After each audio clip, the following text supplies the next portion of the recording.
Salut YouTube, c'est Héloïse et aujourd'hui on se retrouve pour une nouvelle vidéo en ce lundi 1er août 2022, que cette année passe vite. Mais bon, passons. Vous allez découvrir avec moi mes 2 dernières journées que j'ai passées dans l'Hérault et où j'ai découvert quelques petites merveilles.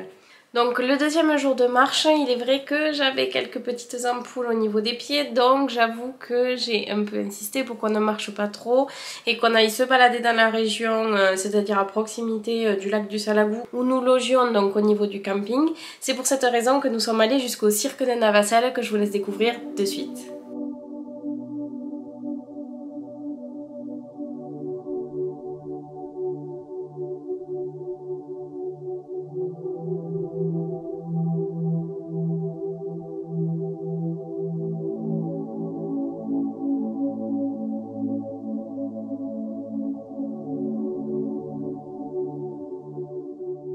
Comme vous pouvez le voir, le cirque de Navacelles, c'est un endroit magnifique. Maintenant, nous n'avons pas fait la marche parce que, comme je vous ai expliqué, moi j'avais un petit peu mal aux pieds et c'est une randonnée qui fait quand même 523 mètres de dénivelé positif et négatif, puisque du coup, nous commençons par les descendre, nous nous baladons dans le cirque et après nous remontons donc au parking où nous nous garons, puisque si vous allez dans le village, il y a très peu de place pour se garer, donc il est préférable de se garer donc à une étape qu'il y a un peu plus haut. La suite donc, du coup de la journée, après s'être baladé un minimum du coup au niveau du cirque de Navacelles, surtout pour le regarder, le contempler parce que ça reste un endroit hyper beau.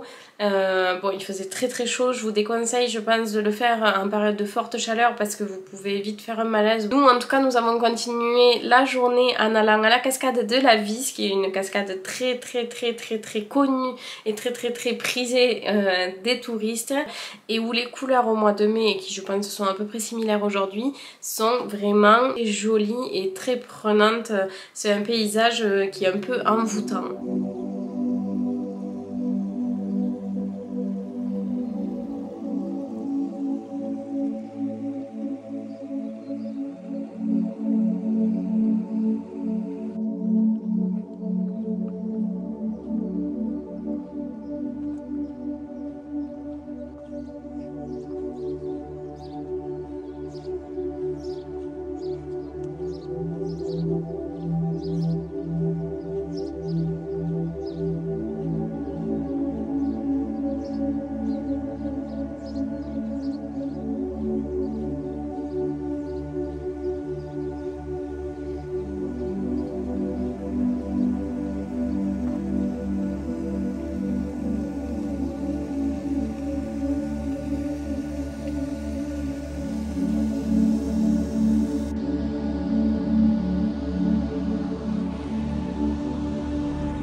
Pour résumer la deuxième journée donc du coup que j'ai passée dans l'Hérault, c'est vrai que nous n'avons pas beaucoup marché, nous nous sommes juste baladés dans les villages, mais nous avons vu de très beaux paysages donc du coup que je viens de vous partager.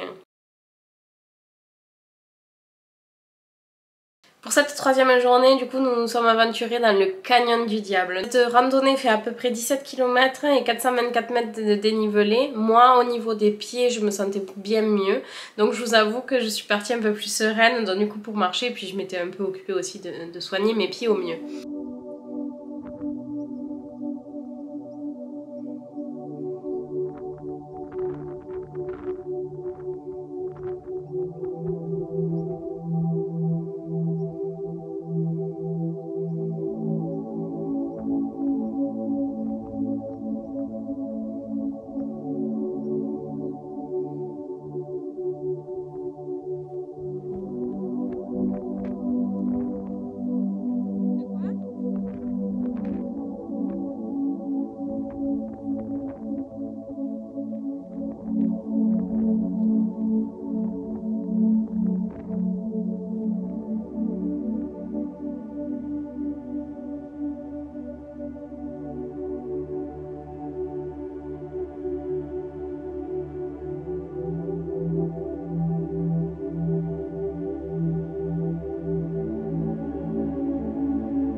Salut YouTube, j'espère que tu vas bien. Aujourd'hui c'est le 3e jour dans l'Hérault. C'est la première fois que je prends la caméra frontalement sur un chemin. C'est vrai que comme on marche à deux, je marche avec une copine et je veux pas la filmer, enfin voilà, la mettre dans les images.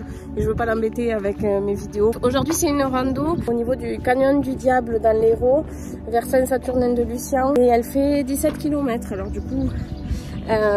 on est parti tôt parce qu'il fait très chaud et le canyon ça ressemble un peu à un désert, alors le but c'est pas de cramer donc, et de profiter un maximum de la journée, donc on est parti relativement tôt pour marcher au mieux.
Comme vous pouvez le voir, c'est la même terre qu'il y a au niveau du lac du Salagou. C'est-à-dire que la terre est donc du coup de couleur rouge, toujours avec ce décor un peu sur Mars.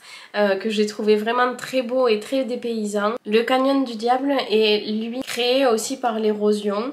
Et un peu comme le désert des Bardenas, normalement vous devez vous rappeler de cette vidéo que j'ai fait donc en 2021, qui était pour le coup par contre un désert qui était protégé et une réserve naturelle, donc vraiment très protégé. À la différence que là, ce canyon là est vraiment pas protégé. Et ce qui me paraissait d'ailleurs un peu étonnant parce que ça reste quand même un endroit qui est relativement beau et je trouve ça étonnant qu'il n'y ait pas plus de protection au niveau d'un site qui a quand même un charme très naturel et qui se dégrade, je pense, avec la présence et le passage des hommes. Voilà, bah écoutez, j'en ai fini pour l'Hérault. Moi, c'était la deuxième fois du coup que j'allais dans cette région et que vraiment j'étais émerveillée par tous ces petits coins et recoins qui sont magnifiques et que finalement je connaissais très peu. Merci à tous en tout cas d'être toujours aussi présents et actifs sur mon compte après ces quelques mois d'absence. En attendant, donc, du coup, la semaine prochaine, je vous souhaite une très belle semaine. Je reste en autodiscipline et puis je vous donne rendez-vous donc du coup lundi prochain à 18h30 pour une nouvelle vidéo YouTube. Salut!